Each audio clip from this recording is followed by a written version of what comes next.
우리는 어제 본문을 통하여서 죄가 어떻게 이 세상에 그리고 우리 안에 들어오게 되었는지를 살펴보았고 그 죄로 말미암아서 우리가 어떻게 얼마나 타락했는지를 살펴보았습니다.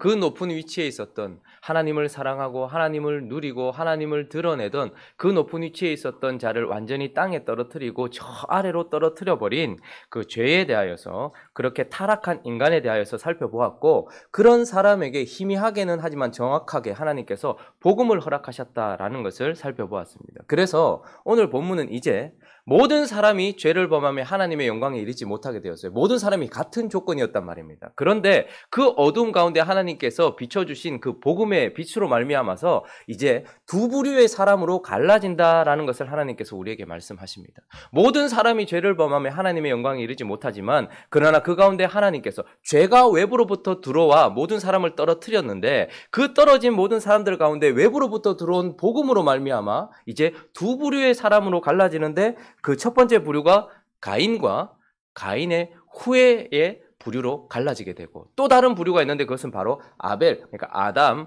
아벨 이후에 죽임을 당하고 난 이후에 셋이죠. 그런 계열로 두 부류로 갈라진다라는 것을 보게 됩니다. 자, 그러면 이제 이 복음으로 말미암아 갈라진 두 부류의 특징을 좀 살펴볼 필요가 있는데 오늘은 먼저 가인과 그 후에 그러니까 가인 계열의 사람들 이 어떤 특징을 가지고 있는가를 살펴보려고 합니다. 한 네 가지를 살펴볼 텐데 첫 번째는요. 없는 것으로 설명을 하도록 하겠습니다. 이들에게 없는 것. 첫 번째 믿음이 없습니다. 그래서 믿음 없는 예배자다라고 우리에게 말씀해 주고 있습니다. 자, 4장 3절 4절 읽어보겠습니다. 시작. 세월이 지난 후에 가인은 땅의 소산으로 제물을 삼아 여호와께 드렸고 아벨은 자기도 양의 첫 새끼와 그 기름으로 드렸더니 여호와께서 아벨과 그의 제물은 받으셨으나 5절도 읽어봅니다. 시작. 가인과 그의 제물은 받지 아니하신지라 가인이 몹시 분하여 안색이 변하니. 자, 세월이 지난 후에 우리 말로 번역될 때 세월이 지났다 하니까 많은 시간들이 지났다, 단순한 시간의 흐름을 말하는 것 같지만 그러나 이 단어는 세월이 지난 후라는 것은 많은 시간들이 쌓인 그 끝을 얘기하는 것입니다. 그 끝, 그러니까 특별히 한 인생들이 자기의 삶을 하나님 앞에 계수하게 되는 심판의 때를 말하고 있는 것입니다. 가인도 하나님 앞에서 한평생 살고 있고 그리고 이제 마무리되어져 가는 가운데 있고 아벨도 그렇다는 말이죠. 그런데 어느 순간인가 분명히 하나님께서 우리가 살았던 삶에 대한 계수, 심판을 하실 때가 있는데 지금 세월이 지난 후라는 것은 하나님이 그들이 살았던 삶에 대한 심판을 하실 때에 이런 뜻입니다. 그때에 이제 아벨은 그에게 양의 첫 새끼와 그 기름으로 하나님께 드렸더니 하나님께서 아벨과 그의 제물을 받으셨다 이렇게 말합니다.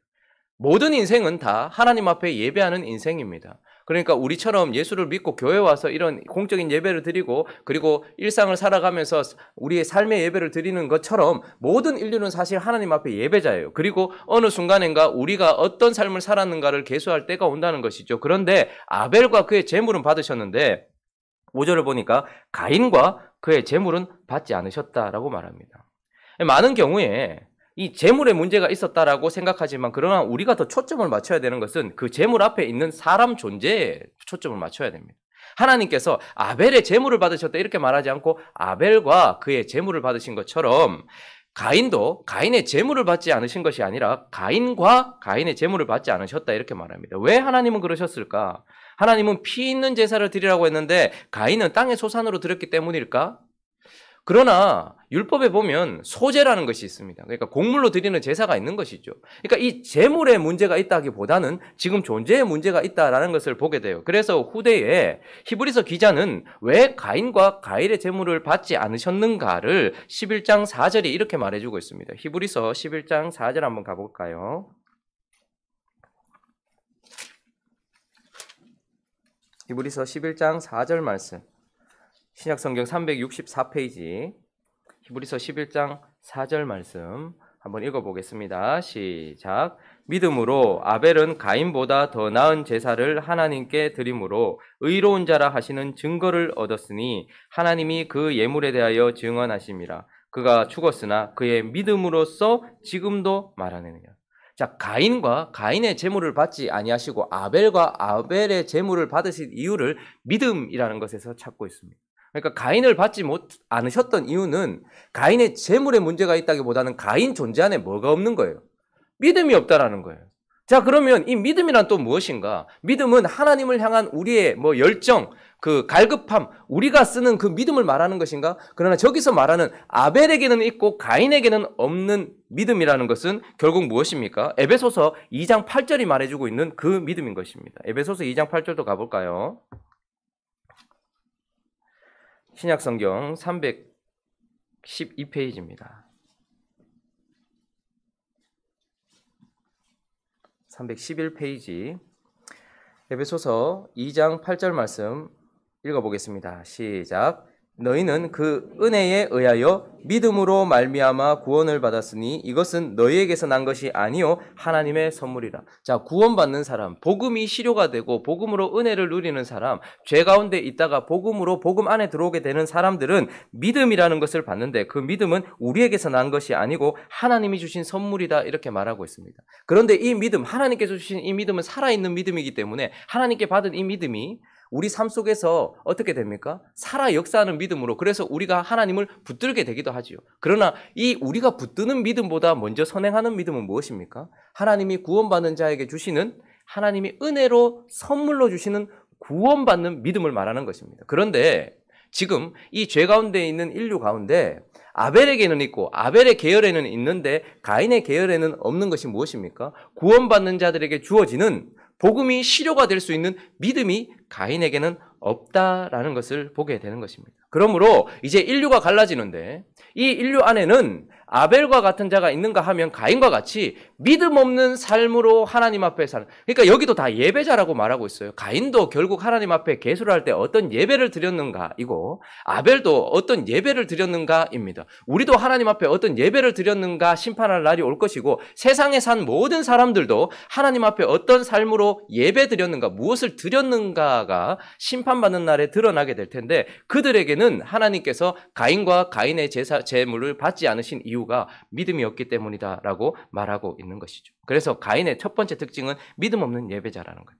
두 번째 특징은 사랑 없는 살인자가 되었다라는 것을 보게 되죠. 자, 8절, 9절도 읽어볼까요? 본문으로 돌아오셔서 8절, 9절 시작. 아벨에게 말하고 그들이 들에 있을 때에 가인이 그의 아우 아벨을 쳐 죽이니라.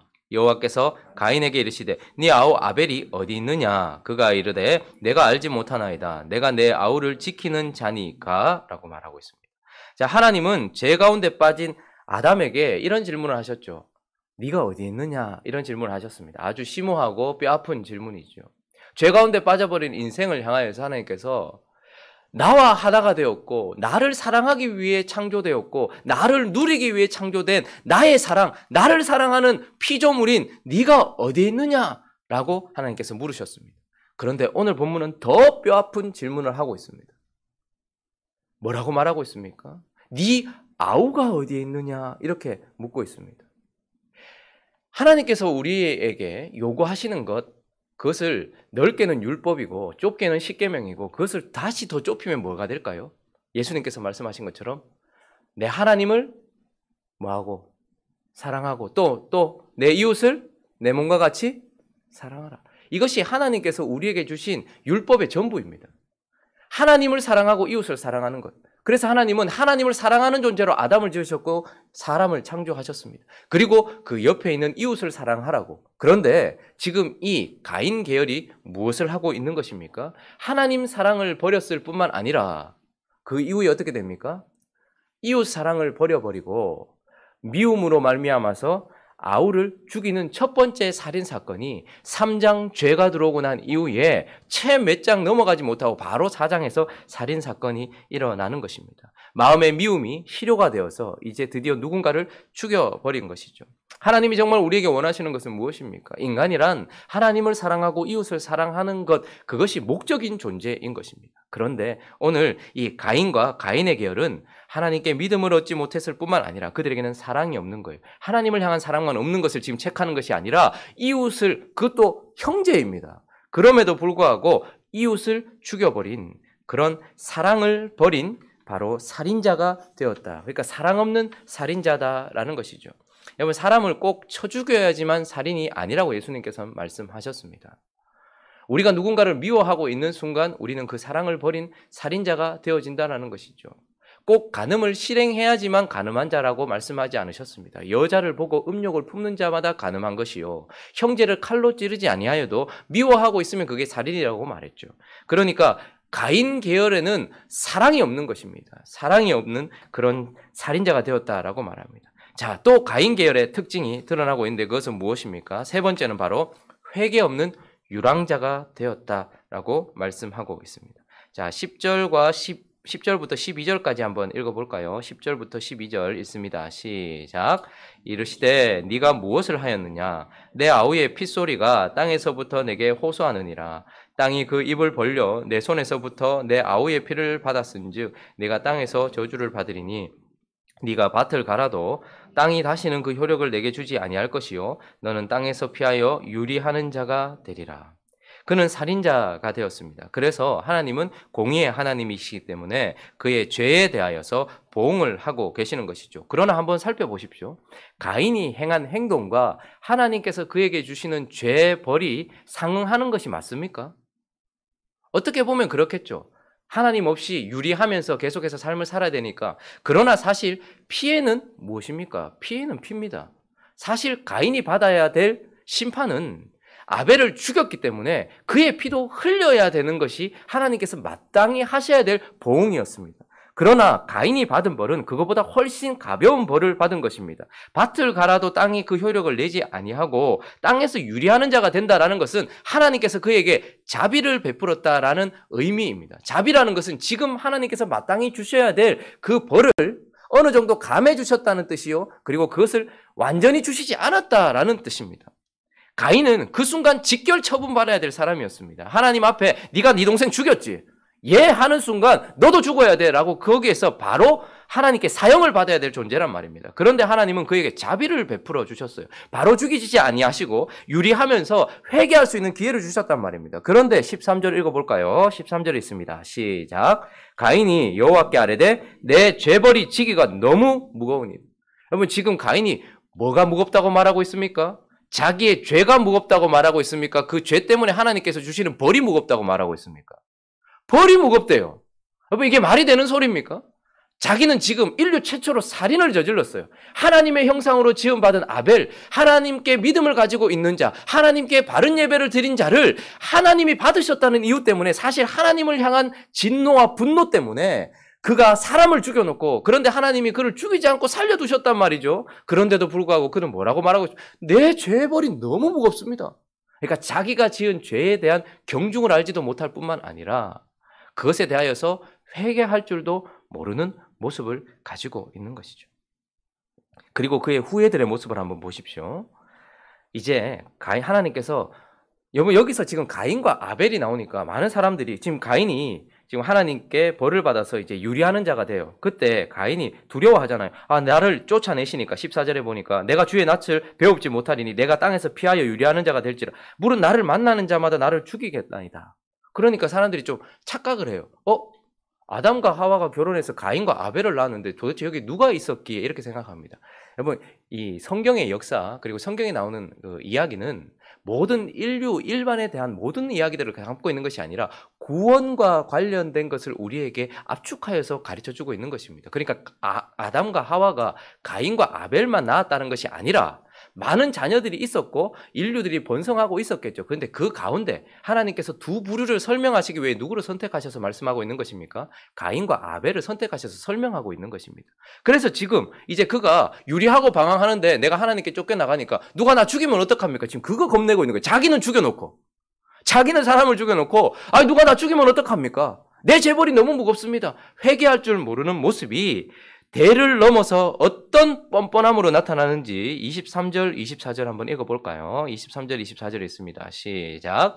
라멕이 아내들에게 이르되 아다와 실라여 내 목소리를 들으라. 라멕의 아내들이여 내 말을 들으라. 나의 상처로 말미암아 내가 사람을 죽였고 나의 상함으로 말미암아 소년을 죽였도다. 가인을 위하여는 벌이 7배일진데 라멕을 위하여는 벌이 77배이리로다 하였더라. 무슨 말입니까? 가인이 회개할 줄 모르고 하나님 죄벌이 너무 높습니다. 너무 지기가 무겁습니다 하니까 하나님께서 너 내가 표를 줘서 너를 죽지 않도록 내가 보호해 줄 것이다. 하나님께서 그렇게 약속을 하시면서 만약에 가인 죽이면 벌을 7배나 받을 거야 라고 하나님께서 그렇게 하셨단 말이죠. 그러니까 하나님이 정말로 큰 자비를 베풀어 주셨어요. 가인에게. 살인자였던 가인에게. 그런데 그 말을 들은 그의 후예들 몇 대가 지나고 난 이후에 이 가인의 손자, 그러니까 손자의 손자의 손자의 손자죠. 그 라멕이라는 사람이 똑같이 자기의 마음의 상처 때문에 자기가 분해서 누군가를 죽였어요. 그것도 소년을 죽였대요. 창창한 나이에 있는 사람을 죽였단 말입니다. 그러면 자기의 벌이 얼마나 큰가를 생각해야 되고 자기의 죄가 얼마나 무거운가를 생각해야 되는데 내가 죽이긴 했지만 나는 가인보다 더 하나님께 그리고 나는 더 높은 자리에 있는 사람이야. 그러니까 가인을 만약에 살인자였지만 하나님이 그를 죽이면 7배 벌 받는다 했는데 만약에 나를 죽이면 나를 만약에 건드렸다. 누가? 내가 했던 행동에 대하여 회개하라고 한다든지 내가 했던 행동에 대하여 뭐라고 말한다면 벌이 77배나 될 거야 라고 뻔뻔해져 있는 정말로 회개할 줄 모르는 완전히 마음이 무뎌져 버리고 완전히 화인맞은 양심이 되어버린 라멕을 보게 되는 것입니다. 여러분 이게 얼마나 무서운지 아셔야 됩니다. 사람이 무엇인가를 살아갈 때에 우리는 사실 하나님 앞에 예수 그리스도의 보혈이 아니면 하나님 앞에 오늘도 설 수 없는 존재입니다. 내가 정말로 성숙하고 성장하고 정말로 하나님 앞에 바르게 자란다, 바르게 가고 있다라는 것의 증거는 내가 하나님 앞에 뭔가 내세울 게 있다라는 것으로 증명되는 것이 아니라 하나님 앞에 가면 갈수록 인생을 살면 살수록 우리는 정말 죄인 중에 괴수구나 하는 것을 깨달아서 오늘도 십자가 보혈이 아니면 나는 설 수 없습니다라는 겸손해지고 낮아지고 눈물 어린 마음이 되는 것이 정말 하나님 앞에 서 있다라는 사람의 증거인 것입니다. 그러나 지금 이 가인과 이 가인의 계열은 회개를 허락받지 못했을 뿐만 아니라 회개가 없는 인생이 되었어요. 그러니까 자기가 한 행동에 대하여서 전혀 알지 못하는 거예요. 자기의 죄가 얼마나 무거운지는 알지 못하고 그 죄로 말미암아서 주어진 벌이 있습니다. 여러분 우리는 실수를 해서 우리 인생이 벌을 받든지 아니면 정말 고의적으로 죄를 범하든지 간에 하나님께서 보응하세요. 근데 그 보응이라는 것이 하나님의 은혜입니다. 왜냐하면 다시는 그 죄를 저지르지 않도록 하실 하나님의 어떤 섭리적인 조치이고요. 그리고 우리 자신이 하나님께 의지하게 하시려는 하나님의 은혜인 것이에요. 그런데 회개가 없다? 그 인생은 정말로 이제 소망 없는 인생이 된 것입니다. 내가 한 행동에 대하여서 언제나 우리가 무엇인가를 잘못한 고의로 잘못했든 실수로 잘못했든지 간에 그것은 우리에게 분명한 보응이 오게 됩니다. 누군가의 손가락질을 받게 될 것이요. 누군가로 인하여서 혹은 법에 의하여서 심판을 받게 돼 있어요. 그런데 그때에 그걸 달게 받아야 됩니다. 실수로 잘못했든 아니면 정말로 잘못했든지 간에 내한테 죄의 벌이 오면 그 죄벌을 달게 받아야 돼요. 그런데 그걸 받지 않고 그 죄가가 너무 무겁습니다. 내가 지은 죄보다 나는 훨씬 더 많은 아픔을 경험했습니다. 이건 회개 없는 인생에 정말 소망 없는 그 끝을 보여주는 것입니다. 라멕은 어떻습니까? 내 건드려봐라 77배다. 회개 없는 인생. 그것이 바로 가인과 그의 후예의 특징이라는 것입니다. 마지막 한 가지 더. 첫 번째는 무엇이었습니까? 믿음 없는 예배자였어요. 두 번째는요. 사랑 없는 살인자가 됩니다. 세 번째는요. 회개 없는 유랑. 회개가 없기 때문에 떠도는 거예요. 집과 거할 곳이 없고 고향이 없기 때문에 떠도는 게 아니고요. 우리가 하나님을 딱 붙들지 않기 때문에 하나님께 회개하지 않기 때문에 유리하고 방황하게 되는 거예요. 네 번째 마지막 특징은 바로 하나님 없는 나라를 만든다라는 것을 보게 됩니다. 자, 16절 한번 읽어볼까요? 16절 읽어봅니다. 시작.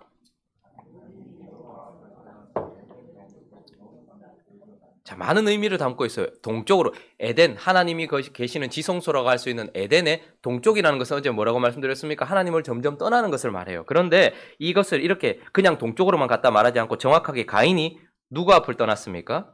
여호와 앞을 떠났습니다. 자, 그러면 여호와는 우리의 전부였습니다. 에덴 동산에 계셨던 하나님은 우리의 전부였습니다. 그분이 우리의 보호시고 그분이 우리의 풍요시요 그분이 우리의 생명이시란 말입니다. 그런데 그걸 떠났어요. 그러면 하나님께서 하나님을 떠난 인생, 하나님을 점점 떠나게 되면서 하나님께서 의도하셨던 것은 무엇일까요? 우리가 만약에 자식이 뭘 정말 크게 잘못했어요. 매를 칩니다. 그리고 집에서 쫓아내요. 나가!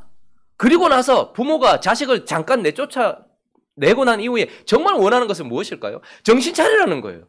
아빠한테 잘못했다고 말하고 돌아오라고. 아빠, 엄마 벗어나니까 안 되는구나. 이걸 깨닫게 하려고 하나님께서 그렇게 하신 겁니다. 그런데 17절 보십시오. 아내와 동침했어요. 임신하여서 에녹을 낳았습니다. 이제 더 이상 하나님과 관련된 이름이 아니라 자기 자식의 이름을 가지고서 뭐를 쌓았다고 합니까? 가인이 성을 쌓았대요. 하나님께서 하나님을 의지하는 사람들의 특징 중에 하나가 여호와는 나의 산성이시오.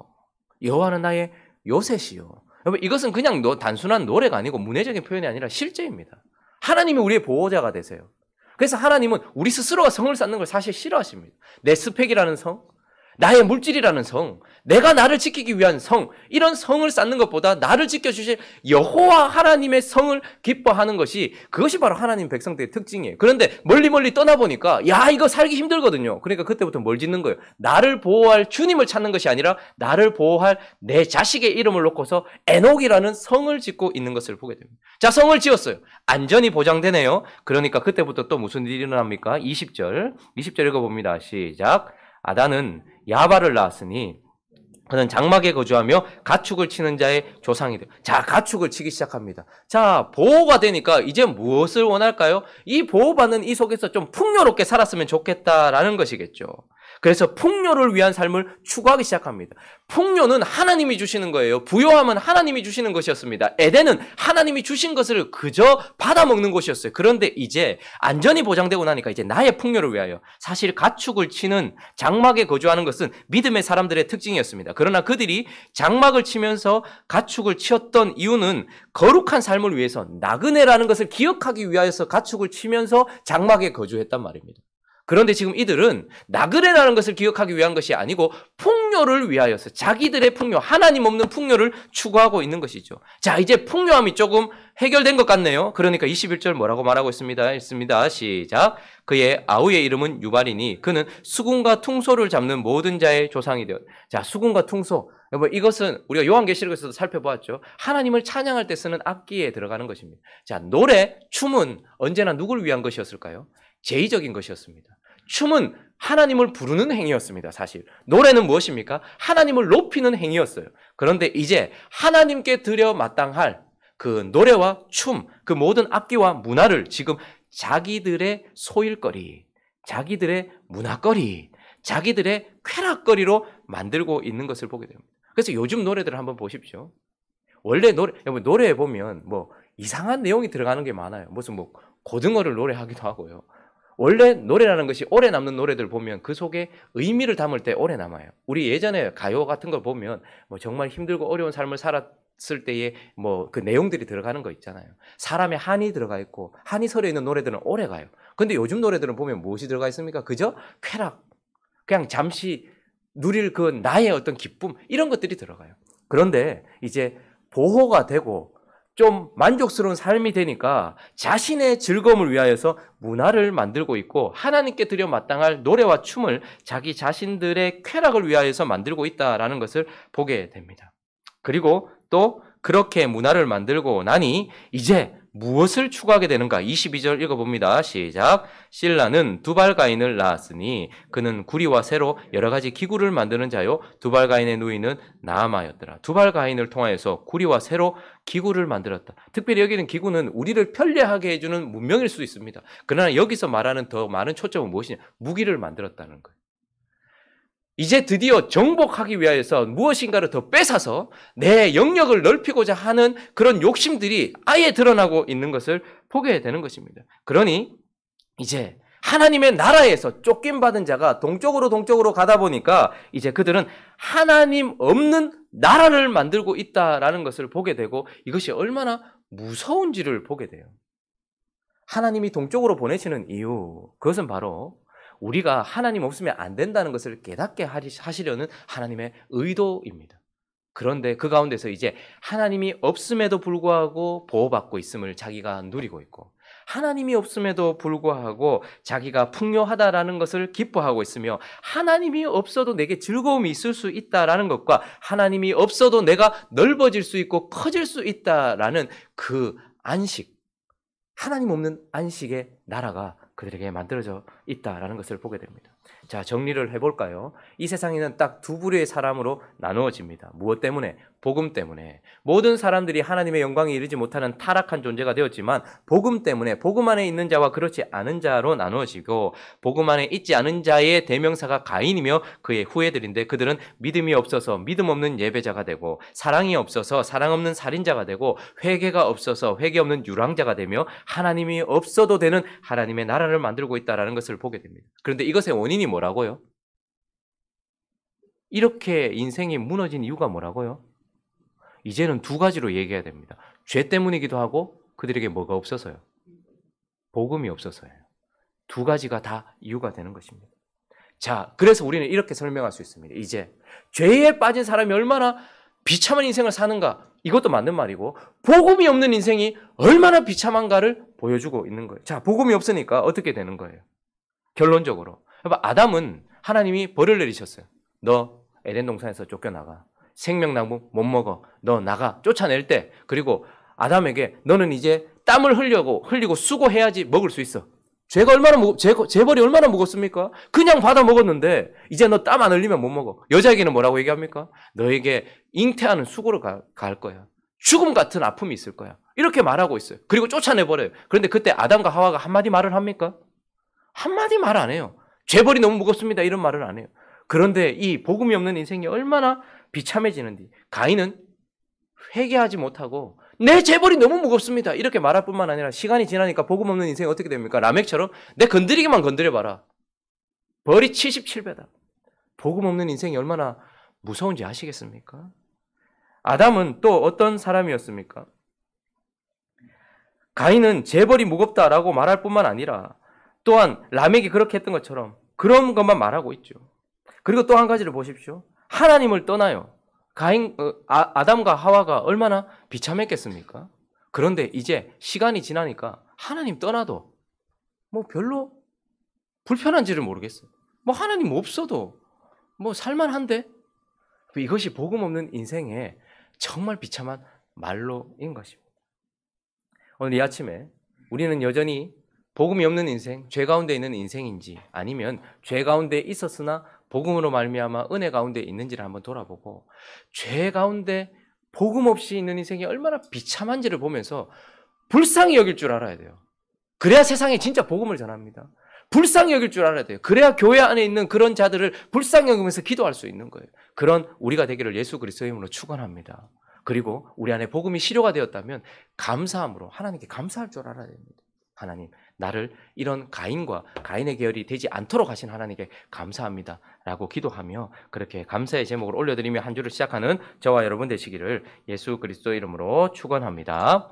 같이 한번 기도하겠습니다. 말씀을 생각하시면서 없는 것으로 표현한 가인과 가인의 계열은 아닌지 한번 살펴보았으면 좋겠고, 또 한 주간 지켜주시고 올 한 해 잘 시작할 수 있도록 은혜를 베풀어 달라고 또 각자의 기도 제목들을 가지고 함께 기도하며 나갑니다. 기도하겠습니다.